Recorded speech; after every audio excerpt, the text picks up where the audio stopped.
Օրվա լրահոսը ձեզ ներկայացնում է Էպիկենտրոնի աշխատակազմը, տաղավարում աշխատում է Քրիստինե Սուքեսյանը, բարի երեկո։ Դե ինչ նախապես պատմական որակված Թուրքիայցի եւ Փաշինյան-Էրդողան բանակցության մասին պաշտոնական տեղեկությունը թեև սակավ է, սակայն կարևոր ուղերձներ հնչել են հայ համայնքի հետ հանդիպման ժամանակ։ Պարբերաբար Հայաստանից արտատարածքային միջանցք պահանջող երկրի խոշորագույն քաղաքում Հայաստանի վարչապետը հայտարարել է, որ Զանգեզուրի միջանցք չի լինելու է խաղաղության խաչմերուկ։ Փաշինյանն ասում է, որ ըստ էության Թուրքիայի հետ հարաբերությունները սկսել են զրոյական կետից։ Ստամբուլ այցի մյուս ասպեկտը ոչ թե Թուրքիային, այլ հայության խնդիրներին է առնչվում։ Ինչու Հայաստանի ղեկավարի համար փակվեցին Պոլսի հայոց պատրիարքարանի դռները։ Կազանը սիրաշահիդ որքանով կարելի է։ Հայերի դիմաց չարիքի դաշինքն է։ Թուրքիայում Փաշինյանին դիմում է Ակոսթերթի հայկական էջերի խմբագիր Բագրատ Էստուկյանը։ Եվ ուրեմն դիվանագիտական խոսքերն ու զուսպ ձևակերպումները կարող են արդյոք զսպել այդ դաշինքի սպառնալիքները կյանքի կոչելու ձգտումը։ Որքանալ Հայաստանի Հանրապետությունները քաղաքագրթության ներած սահմաններուն մեջ մերժեն Զանգեզուրի միջանցքը, դագավին չարագործության դաշինքը համար բնդում ունի այդ միջանցքի վրա։ Եվ այդ միջանցքը չեն թաքցներ, որ իրենց սրբազան երազանքին Թուրանին ջամփան է, ճանապարհն է։ Այդ որ մենք ասում ենք ուրիշներին նայելով ասում ենք բան գազան, բայց մենք մեզ պետք է նայենք, ժողովուրդ ջան։ Գազանների հիշատակումը Փաշինյանին ջրի վրա նստած 3 գլխանի վիշապի ու նրա դեմ պայքարող հերոսի մասին հումորն է հիշեցնում։ Թուրը հանում է սկսում է կռվել, այս վիշապի մի գլուխ կտրում է։ Հետո էլի այս վիշապ բնականաբար գազանը արձագանքում է, բայց հերոսը քանի որ շատ ուժեղ հերոս է բռնում այս վիշապի երկրորդ գլուխն է կտրում, մեկ էլ այս երրորդ գլուխն ասում է մի րոպե էլ ինչ ես ուզում, ինչ ես կտրում գլուխս, ասում ուզում եմ ջուր խմեմ, ասում այ խմի։ Եվ ուրեմն, ինչ է ուզում վիշապը, որ այս դեպքում թուրք-ադրբեջանական դաշինքն է։ Ես ասել եմ, մենք ասել ենք Զանգեզուրի միջանցք չի լինելու, լինել բա խաղաղության խաչմերուկ։ Ընդհանրապես տարածք են ուզում Հայաստանով երթևեկելու համար, այդ դեպքում ի՞նչն է խնդիրը, չի հասկանում Փաշինյանը։ Թող գնան գանիք, Վատա դա մենք ենք առաջարկում, մենք ենք այս նախագծով ասում ենք իրանց էլ ենք ասում ենք ինչ եք ուզում, ասում են ուզում ենք գնանք բան, արևելք, արևմուտք, հյուսիս, ասում ենք գնացեք, ինչու՞մն է պրոբլեմը, մենք այդ ամեն ինչին, մի հատ վերնագինը դնում ենք Թուրան, ու վերջ գնաց, վայ, ուզում են Թուրան, ժողովուրդ ջան, մարդիկ, եկեք մենք էլ ապրենք, եկել ուրիշներին էլ մեր չափով, մենք չէ որ պետք է որոշենք, բայց մեր չափով ուրիշներին էլ հնարավորություն տանք իրանք էլ ապրեն։ Խնդիրն այն չէ ըստ Փաշինյանի, որ մեր դիմաց գազաններ են, այլտեղ է թաքնված շան, այս դեպքում միգուցե վիշապի գլուխը։ Մենք աշխարհը ճանաչելու խնդիր ունենք, այդ պատճառով էլ մայրուղում կանգնած անընդհատ վրաերթի ենք ենթարկվում։ Բա բռնենք Հանրապետության հրապարակում Թուրքիայի դրոշները վառենք, հետո էլ ասենք հլտես մեզ ինչ են բանանում, ոնց կլինի տենց, դուք պատկերացնում եք հեռուստատեսությամբ միջազգային հանրությունը նայում է, որ ինչ-որ մարդիկ Հանրապետության հիմնական հրապարակում հարևան երկրի այդ մեկ, երկրորդն է Թուրքիայի դրոշը վառում են, ինչ են մտածում այդ մարդիկ, մտածում են ասում են, ես ինչ ուժեղ պետություն է, մտածում են ասում են, այս մարդիկ ոնց որ երթևեկության կանոններին չէ տիրապետում։ Ամեն դեպքում Էստուկյանը նույն կարծիքին է մնում, հոխորտանքն ու ուժի սպառնալիքը ավելի վճռական պատասխանի են արժանի, այստեղ չեն աշխատում դիվանագիտությունն ու քաղաքակրթությունը։ Վարչապետը տերմիններ նկարծեց, թե սխալ ընկալեց, այո, հրեշի հետ, Կազանի հետ կարելի չէ քաղաքագիր եղանակով խոսին։ Կտեսնեմ այստեղ Բոլիսո հայ կաթողիկե համայնքի կերավայցար սրբազանը կողջունեմ իր ներկայությունը հայ փողոքական եկեղեցու սիրելի բադվելին դարձյալ ներկայ է իր ներկայությունը կողջունեմ, բայց հայ արաքելական եկեղեցին թեմքը չեմ տեսած։ Որսո հայոց պատրիարքարանի ներկայացուցիչներին հրավիրել են, տեղում պարզաբանում է Փաշինյան հայ համայնք հանդիպման կազմակերպիչը։ Պատրիարքը Միացյալ Նահանգներում է, մյուս ներկայացուցիչները հանդիպման չեն եկել։ Եթե իրենք չեն եկել, ես կգնամ, ոչ մի խնդիր։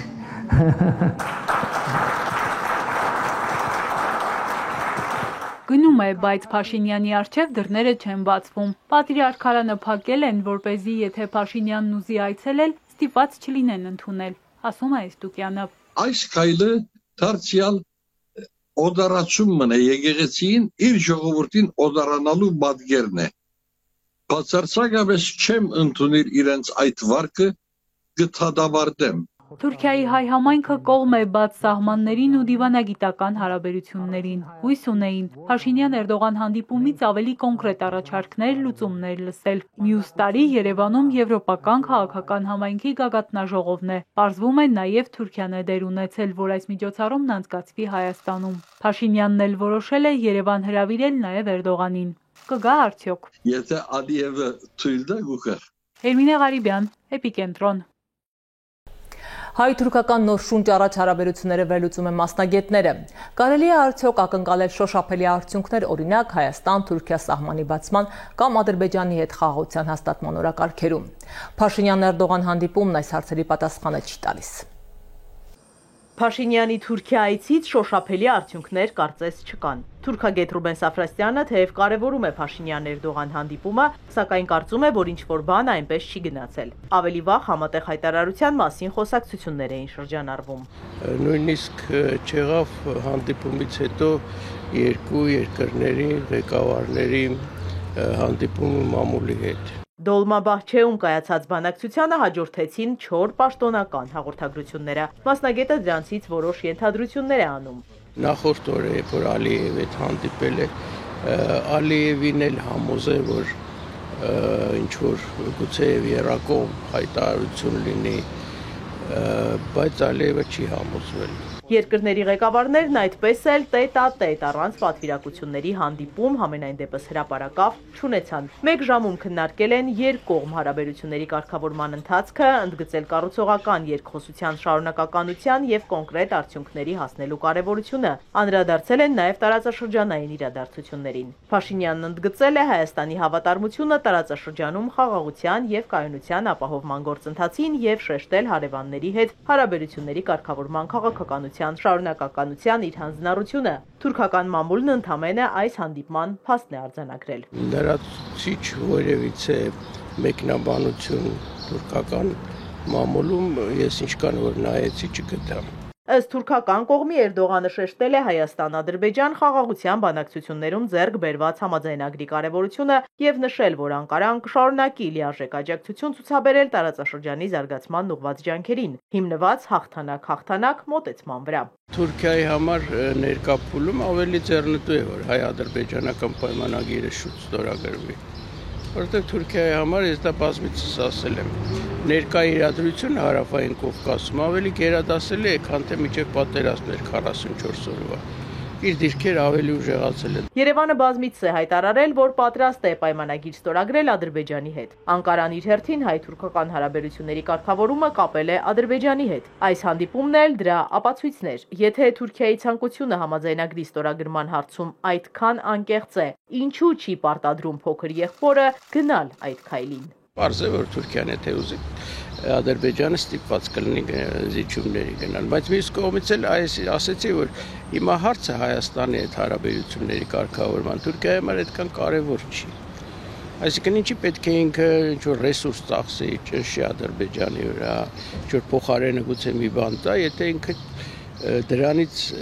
այս պահին մեծ առավելություն չի ստանում։ Հայաստանն ու Թուրքիան վերահաստատել են պատրաստակամությունը շարունակելու ուղիղ կապերն ու երկխոսությունը։ Արդյոք սա մեկ քայլ առաջ է հարաբերություններում։ Ֆուտբոլային դիվանագիտությունը ինչպես գնահատենք, այլ քայլ առաջ էր, թե չի, արդեն այն ժամանակ այդ պետք է ստորագրեին, վերջի պահին չստորագրեցին։ Հիմա այդ փուլին դեռ չենք հասել այստեղ։ Հայաստանի համար ավելի ձեռնտու է ունենալ բաց սահման, քան փակ սահման, ասում է մասնագետը, բայց այդ ռիսկերը պետք է կարողանալ կառավարել։ Այդուհանդերձ ղեկավարների հանդիպումն ավելի շատ հարցեր է առաջացրել։ Բանակցությունից հետո Էրդողանը Փաշինյանին ճանապարհել է մինչև ավտոմեքենան։ Իզաբելա Հովանեսյան, Ալեքսանդր Կիրոյան, Էպիկենտրոն։ Սամվել Կարապետյանն իր փաստաբանական թիմի միջոցով հայտարարություն է տարածել։ Տաշիր ընկերությունների խմբի ղեկավարը նշել է, որ իր նկատմամբ կալանքի որոշում կայացնելու օրը կյանքի ամենահետաքրքիր օրերից է եղել։ Կարապետյանի պատմելով քննիչը հուզված է եղել դատախազն մխիթար վիճակում, իսկ դատավորը թեև փորձել է դրսևորել անկողմնակալ անկախ վարքագիծ, սակայն 4 ժամ խորհրդակցական սենյակում գտնվելուց հետո ցույց է տվել, որ կախյալ է եղել եւ անզոր։ Բայց ոչինչ, շուտով դատարանները անկախ են լինելու պայքարելու ենք, նշել Կարապետյանը։ Մոսկվան հայտարարել է, որ Երևանը պետք է սթափ գնահատի իր անվտանգության ապահովման հնարավորությունները, այդ թվում կոլեկտիվ ձևաչափով։ Փոխարտգործնախարար Ալեքսանդր Պանկինը ՌԻԱ Նովոստիի հետ զրույցում ասել է, որ Հայաստանի կողմից ՀԱՊԿ-ի անդամավճարի չվճարման հարցը կարող է քննարկման դրվել 2025 թվականի դեկտեմբերի 31-ից հետո, սակայն դեռ պարզ չէ, թե ինչ ձևաչափով կամ ուղղությամբ կընթանա այդ քննարկումը։ Ռուս դիվանագետը հավելել է, որ որոշումն ամեն դեպքում Հայաստանի իշխանությանն է։ Արարատ Միրզյանը հեռախոսազրույց է ունեցել Եվրոպական հանձնաժողովի փոխնախագահ, Եվրամիության արտաքին գործերի եւ անվտանգության քաղաքականության հարցերով բարձր ներկայացուցիչ Կայա Կալասի հետ։ Քննարկել են իրադրությունը տարածաշրջանում, անդրադարձել Իրանին, երրորդ երկրների քաղաքացիների Իրանից Հայաստանի տարածքով տարհանման հնարավորությանն ու արձանագրված ցուցանիշներին։ Քննարկվել է նաեւ Հայաստան-Ադրբեջան հարաբերությունների կարգավորման գործընթացը։ Իրանը հայտարարում է, որ քանի դեռ Իսրայելի ագրեսիան չի դադարել, միջուկային բանակցությունները չեն վերսկսվելու։ Աբբաս Արաղչին ասել է, որ Թեհրան ուրանի հարստացումից չի հրաժարվելու անկախ ճնշումներից։ Իսլամական հեղափոխության պահապանների կորպուսն շարունակում է պատժիչ գործողությունները Իսրայելի հատկապես ռազմական եւ հետախուզական օբյեկտների նկատմամբ։ Հրեական պետությունը հարվածներ է հասցնում Իրանի քաղաքներին։ Այսօր երեկոյան Իսրայելը հարվածներ է հասցրել Թեհրանում իսլամական հեղափոխության առաջնորդ Իմամ Խոմեյնիի դամբարանի հարևանությամբ։ Իրանի հոգևոր առաջնորդին վերացնելու Իսրայելի սպառնալիքների ֆոնին էլ Ալի Խամենեին դադարեցրել է էլեկտրոնային հաղորդակցությունը եւ այժմ հրամանատարների հետ խոսում է հիմնականում վստահելի օգնականի միջոցով, հայտնում է The New York Times-ը։ Ըստ ամերիկյան լրատվամիջոցների գերագույն առաջնորդը կարծում է, որ կամ Իսրայելը կամ Ամերիկան կարող են սպանել իրեն։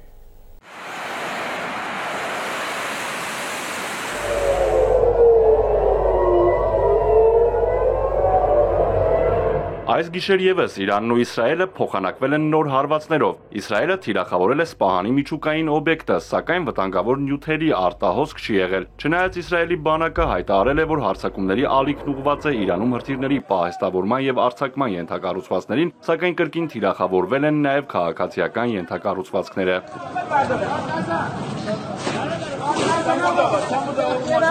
Ղոմ քաղաքի բնակելի շենքին հարվածից հետո խաղաղ բնակիչներ են զոհվել։ Իրանը դարձյալ բալիստիկ հրթիռներ է արձակել Իսրայելի ուղղությամբ, հարված հասցնելով հետախուզական գործակալություններից մեկի շենքին։ Իսրայելի կենտրոնում գտնվող բազմահարկ բնակելի շենքի տանիքում հրդեհ է բռնկվել։ Մեծապես տուժել են հատկապես Հայֆան եւ Թել Ավիվը։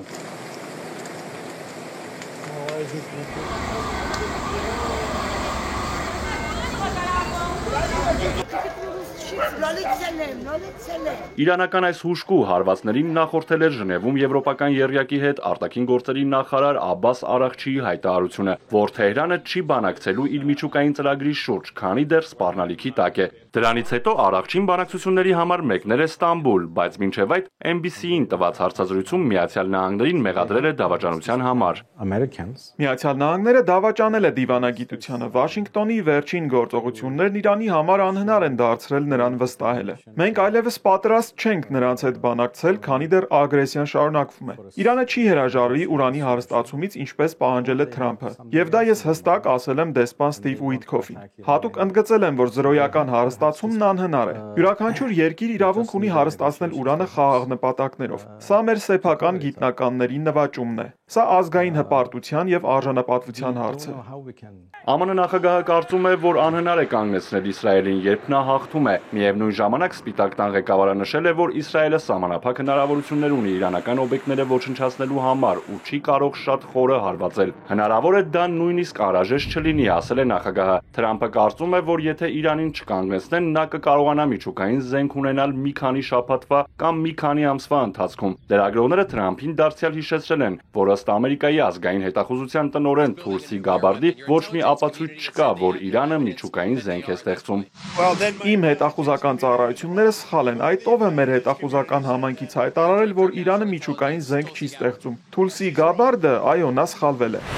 Ամերիկացի պաշտոնյաները երբեմն շփոթվում են Իսրայելին պաշտպանելու եւ Իրանին մեղադրելու մոլուցքի մեջ։ ՄԱԿ-ում ԱՄՆ դեսպան Դորոթի Շին իր ելույթում սխալմամբ Թել Ավիվին է մեղադրել ահաբեկչության համար։ Իսրայելի կառավարությունը քաոս, ահաբեկչություն եւ տառապանք է տարածում ամբողջ տարածաշրջանում։ Իրանի կառավարությունն է քաոս, ահաբեկչություն եւ տառապանք տարածում ամբողջ տարածաշրջանում։ Իրանին շարունակում է աջակցել Ռուսաստանը։ Վլադիմիր Պուտինն ասել է, որ ատոմային էներգիայի միջազգային գործակալությունն ու Ռուսաստանը ապացույցներ չունեն, որ Իրանը փորձել է միջուկային զենք ստեղծել։ Sky News Արաբիային տված հարցազրույցում Ռուսաստանի նախագահն ասել է, որ Մոսկվան բազմիցս տեղեկացրել է Իսրայելին Իրանի կողմից միջուկային զենք ձեռք բերելու ենթադրյալ մտադրությունների ապացույցների բացակայության մասին։